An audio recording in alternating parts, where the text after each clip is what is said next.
Hey everybody, it's me again, and I just want to do this short podcast because I've not done one in a while, so I wanted to kind of keep this going.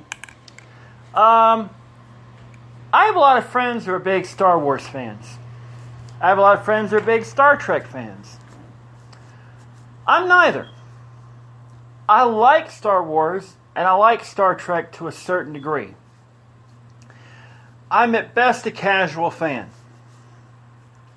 I couldn't tell you the different races of Star Wars. I barely can do that for Star Trek.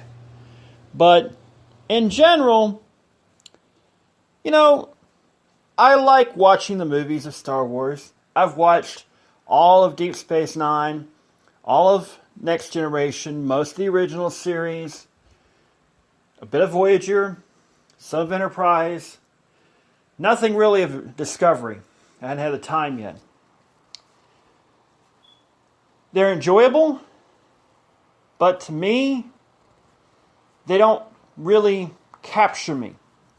And I want to kind of explain the reason why. When I was a little kid, there was this TV animated series called Star Blazers. It's the American version of a Japanese anime called Space Battleship Yamato. It ran for 2 seasons. They had season 1 and season 2. The season 1 was Quest for Iskandar. Season 2 was A Common Empire. They ran for 26 episodes each, if I remember correctly. They were arc-based. They told a story from beginning to end. People changed over the course of time. People grew. People who were heroes weren't necessarily the heroes at the end. Some who were villains turned out to be not so bad after all.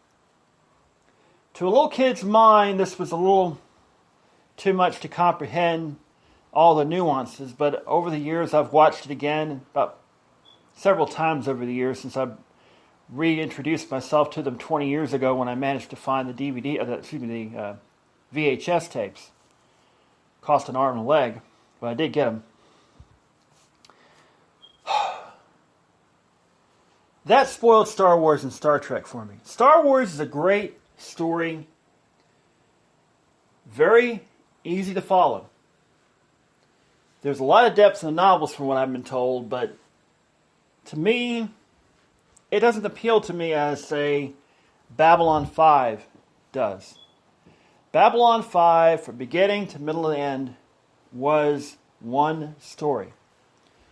The characters changed, evolved over time. Good guys became bad guys. Bad guys became good guys. People became one thing, then turned to another, then went back to being what they were before, or they changed to somebody different. Life changes us. Okay? The problem I've had with Star Trek is that people, especially in Next Generation, is that people don't change. They're always the same. Picard's been the same. Riker's been the same. Troy's been the same. Worf's been the same. Data was the same. Of course, Data's an android, so LaForge is the same. Crusher's the same. They're all the same people, in the same roles, doing the same thing.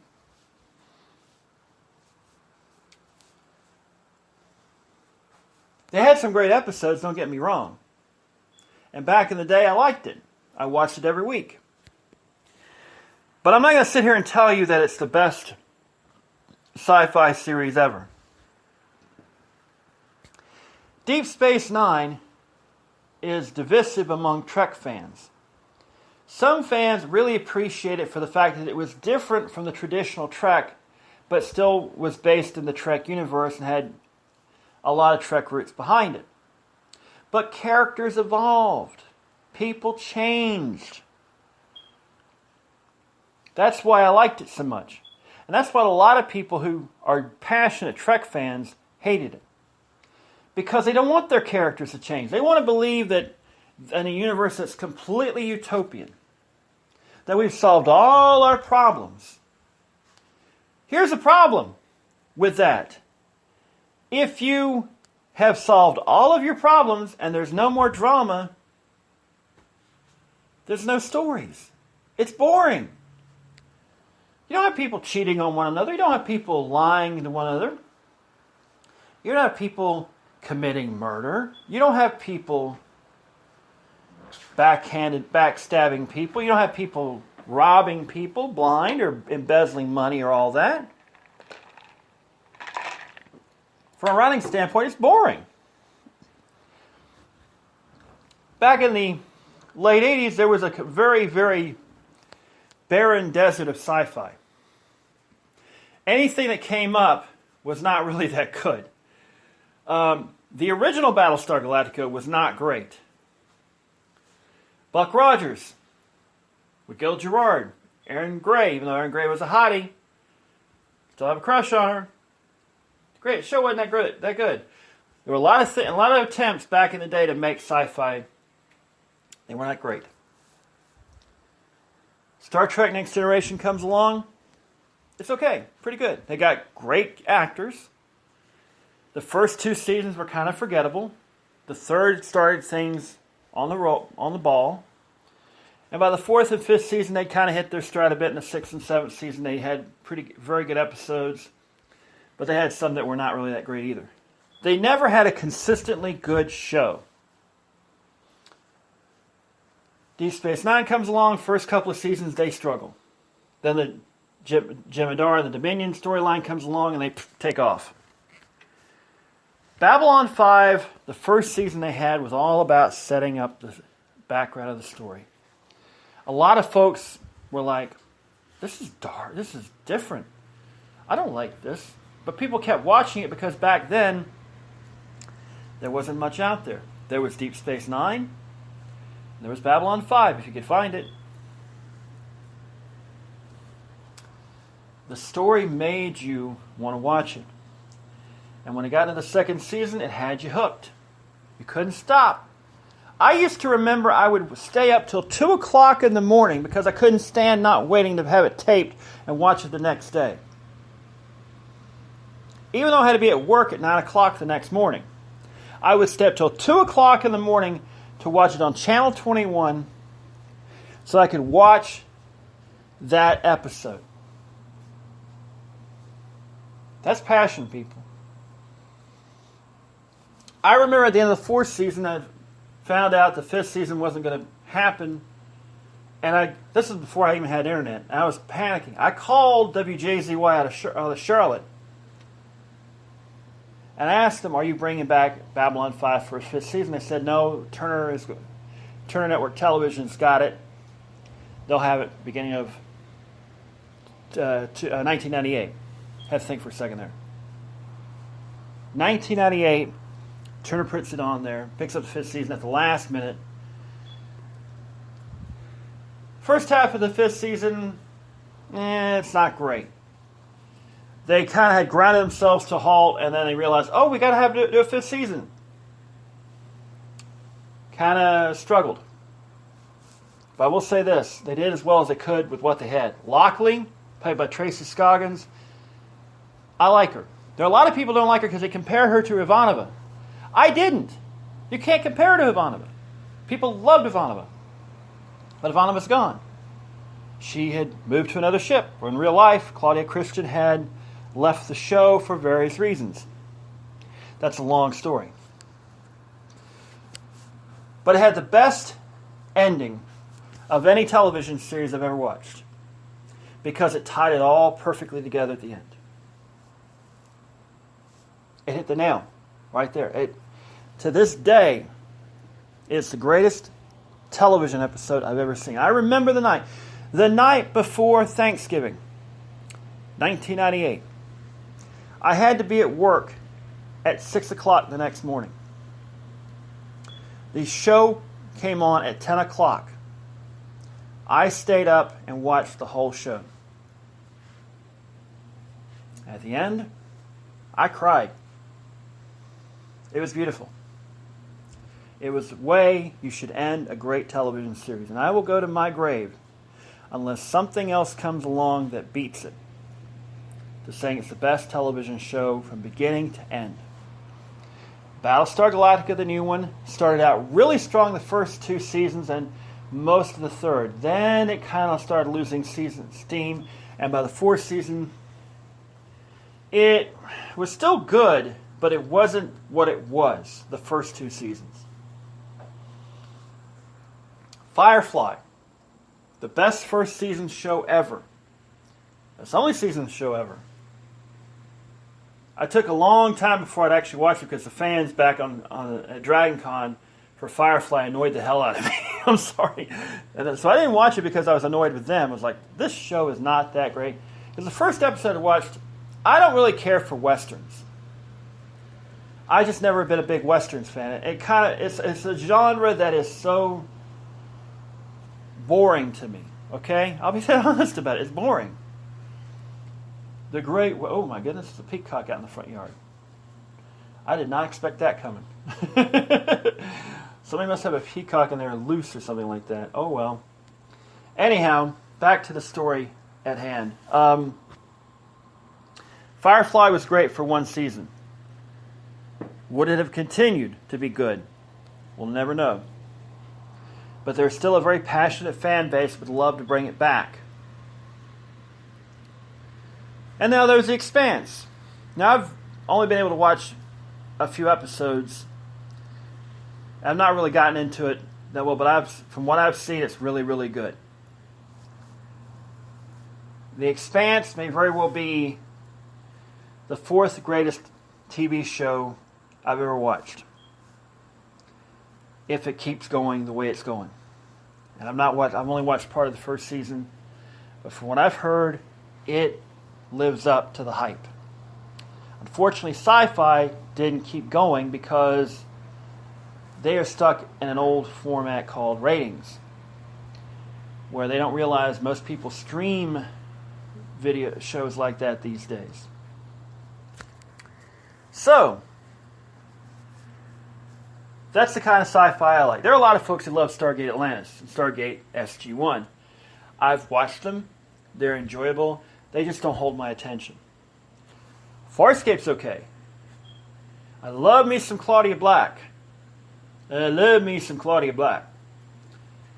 the show can get a little cheesy at times. It's okay. I don't mind cheesing. It just doesn't hold my attention. I'll kind of find myself going,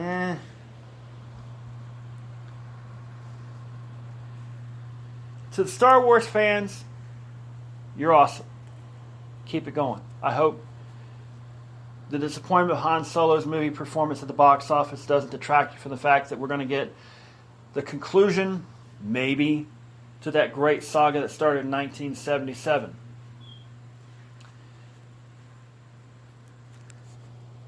But my fear is Disney is trying to milk Star Wars for all it's worth. A lot of companies do that. Paramount has milked Star Trek to death. Now we're going to get a Picard series on All Access. From what I've seen in Discovery, it's pretty good. It curses, which is unusual for Star Trek. Put off a lot of folks, but I can understand where they're coming from. But here's my problem. There's a lot of great sci-fi books out there that need to be made into TV series or movies. Okay? Honor Harrington. There's stuff I've never even read before. There's the Foundation series. There's the Lensman series. There's all other sort of stuff. You could redo Dune again. That's only had one movie and a really crappy sci-fi miniseries about 20 years ago, I think, now. I think they are redoing it, by the way, but I don't know how good it's going to be. There's a lot of wealth of sci-fi novels out there that could be done, and I hope The Expanse leads to more of this happening. Star Wars and Star Trek are great, but they're not sci-fi alone. There's a lot of great stuff out there that needs to be brought to the screen. There's a lot of original stories that have been out there. I've had my own I've kind of dabbled in over the years. But To the mainstream, sci-fi is only two things: Star Trek and Star Wars. And that's fine if you're just a casual fan. But for someone who really likes the series, the genre, I want more. Star Trek's okay. Deep Space Nine's the best of the bunch. Star Wars is great. But I'm just going to watch the movies. I'm not out to buy the books. I'm not out to buy any merchandise. I just don't care that much for it. I like it, but I don't love it. I've enjoyed it, but I'm not going like, oh, I gotta watch this next one. I haven't watched Last Jedi yet. I'll get around to it, but I'm not like jumping at the bit to it. I'm going to watch it. Episode 9, I'd like to watch in the theater. But if I don't, I'll just wait for it on DVD.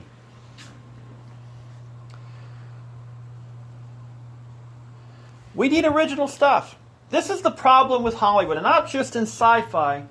It's with a lot of stuff. Reboot this. They're rebooting Buffy the Vampire Slayer. They're rebooting Magnum P.I. Folks, we need originality. There's original stories out there. It's just Hollywood is so conservative now, they want to know what's going to win and win big time. Some will work. Hawaii Five-0 was rebooted for a while. I don't know if it's still on the air or not. I don't pay that much attention to broadcast TV anymore. It stayed around for a few years. From what I hear, it's pretty good. But we need originality, folks. We don't need Magnum P.I. rebooted. We don't need a lot of stuff rebooted. Would I like to see WKRP rebooted? Maybe. But now with everything being rebooted, I'm like, I don't know if I really want to. I'm afraid they'd spoil it for me. Okay?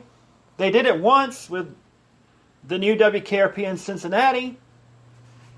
It was okay, but it wasn't anywhere close to what the original was. It lasted for like 2 seasons in syndication. That was about it.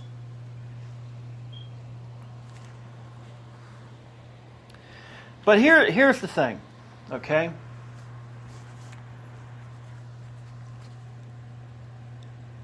Star Wars built an audience because of the need. They went from like 1983 to 1999 without a movie. For 16 years, people waited for that next movie.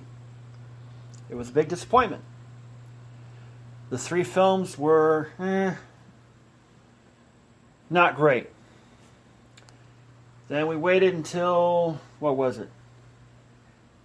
2015, I think it was, that the episode 7 came out. It came out. People liked it. It looked a lot like New Hope, but it was really good.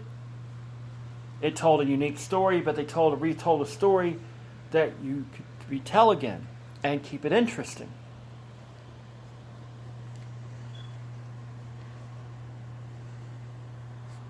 I understood. I got what they were doing. The Empire wasn't dead. It just changed names and got more ruthless. And the old resistance, the old rebels, their old rebel alliance, had to rebuild and to fight against this enemy.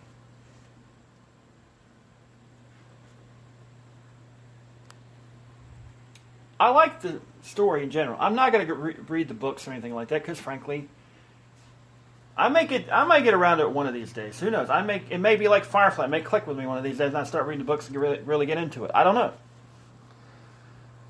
But there's so many Star Wars novels out there and Star Trek novels, it's not even funny. They started that with Babylon 5. A lot of novels that really weren't canon, but the only 2 that were actually canon are 7 and 9. The Shadow Within and The Dream and City of Sorrows. 2 great novels on their own right. And then they stopped publishing because apparently they didn't sell enough. And then about 10, 15 years ago, they came out with the trilogies. 3 of them. Three trilogies. The Centauri Prime trilogy, the Telepath trilogy, and the Technomage trilogy. All were solid novels. If you understood the Babylon 5 universe, you got the Telepath trilogy is the best of the three, by the way. Except for, like, the last one, which kind of had Bester going into, to me, an unbelievable situation to kind of hide out. It just seemed like, it kind of seemed a little bit silly, but the first two were really good. You kind of understood where Bester was coming from, and you kind of understood where the telepaths were coming from for the first novel. For all three, from beginning to end, the Centauri trilogy is the best. The Technomage trilogy was okay, had its moments, but wasn't as good as the Centauri Prime trilogy. But anyhow, here's the point I want to make. We need originality. I hear from time to time people go, well, why don't they go reboot Babylon 5? The guy that created it doesn't own the rights to it. And the people that own the rights to it are so peeved that it went to this syndication network that they're never going to do anything with it out of spite. This series has potential to be as big a franchise as Star Trek and Star Wars. Saying potential, not saying it would be. But because of spite, they're letting it rot. That's sorry, isn't it? That's a real shame, isn't it? That because of spite, a potential lucrative television series is being left in the dust because of spite. And that's really sad, people. That's so very, very sad.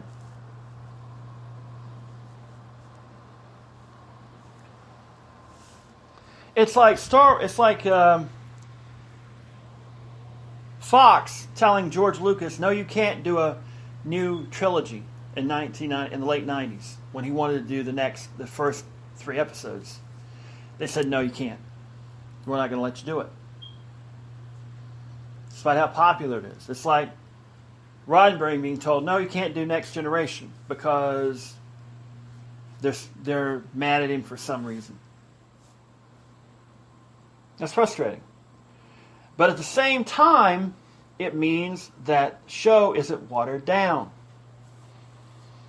We had Legend of the Rangers. Not exactly great. When I look back at it, it's the only part of the Babylon 5 universe I don't own. And the only reason I'll ever buy it is if I happen to find it somewhere for like $1. That's about the only way I'll buy it because it really wasn't that good. Crusade had potential. The Lost Stories, whatever that they did in 2007, it was okay.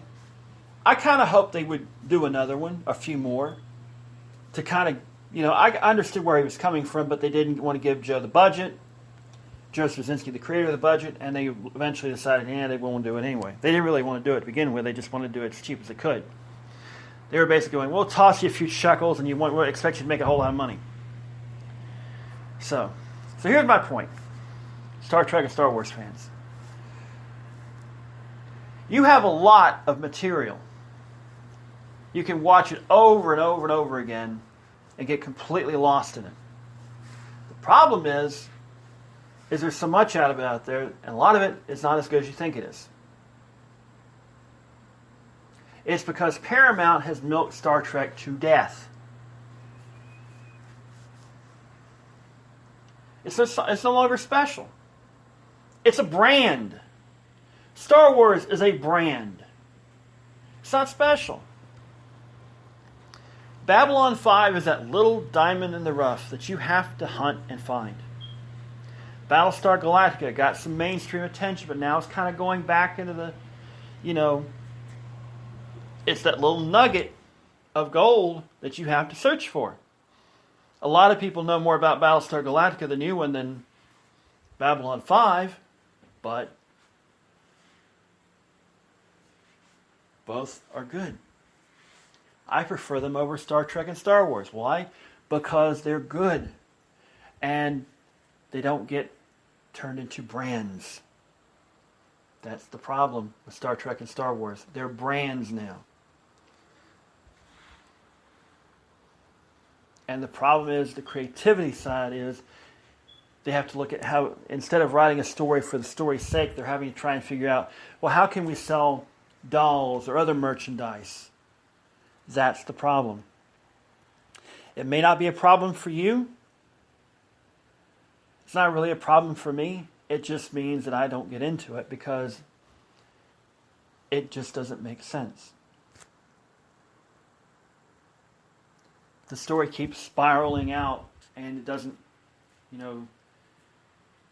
there's this story and that story and all that. And I can understand that. But it's not organized.